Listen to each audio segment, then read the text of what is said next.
UC सगियूं जे PP अॻवान ऐं वर्करनि में बलदियाती इलेक्शन जे हवाले सां बलदियाती चूंड में हिसो वठंदड़ उम्मीदवारनि जे पीपी यूसी सगियूं सदर इंतज़ार मशोरी जी रहाइशगाह ते गॾिजाणी थी गुज़री, जंहिं में यूसी सगियूं जे सियासी सूरतहाल ते गौर वीचार कयो वियो। यूसी सगियूं जे जनरल काउंसलरनि जे मुतफ़िक़ राय सां चूंड कई वई, जंहिं जी सदारत सिराई हाजी शहदाद हुसैन भागत सरदार अल्ताफ़ ख़ान मशोरी कई, जंहिं में मुतफ़िक़ राय सां जनरल काउंसलर चूंडिया विया ऐं हिमायत कंदड़ उम्मीदवारनि मुतफ़िक़ राय सां चूंडियल काउंसलरनि सिराई शहदाद हुसैन भागत ज़िले काउंसलर लाइ ऐं यूसी सगियूं चेयरमैन लाइ सरदार अल्ताफ़ ख़ान मशोरी जी हिमायत कई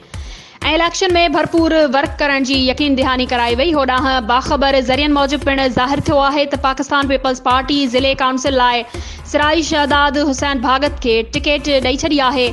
ऐं यूसी सगियूं चेयरमैन लाइ सरदार अल्ताफ़ ख़ान मशोरी खे टिकट ॾिनी वई आहे। अहिड़े अमल ते यूसी सगियूं जे अवाम में ख़ुशी जी लहर गॾिजाणी में ज़िले काउंसिल जो उम्मीदवार हाजी शहदाद ख़ान भागत चेयरमैन, उम्मीदवार सरदार अल्ताफ़ ख़ान मशोरी, ग़ुलाम कासिम खोखर, उस्ताद लियाकत अली कुरैशी वडेरो, प्यार अली लक, खमीसो ख़ान चना, पीपी यूसी सगियूं सदर इंतज़ार मशोरी, रईस ग़ुलाम मुस्तफ़ा इस्पानी, काउंसलर उम्मीदवार ज़मीर हुसैन मलाह, वाइस चेयरमैन उम्मीदवार निज़ामुद्दीन ऐं यूसी सगियूं जे तमाम मुअज़्ज़िज़ पिणु शिरकत कई।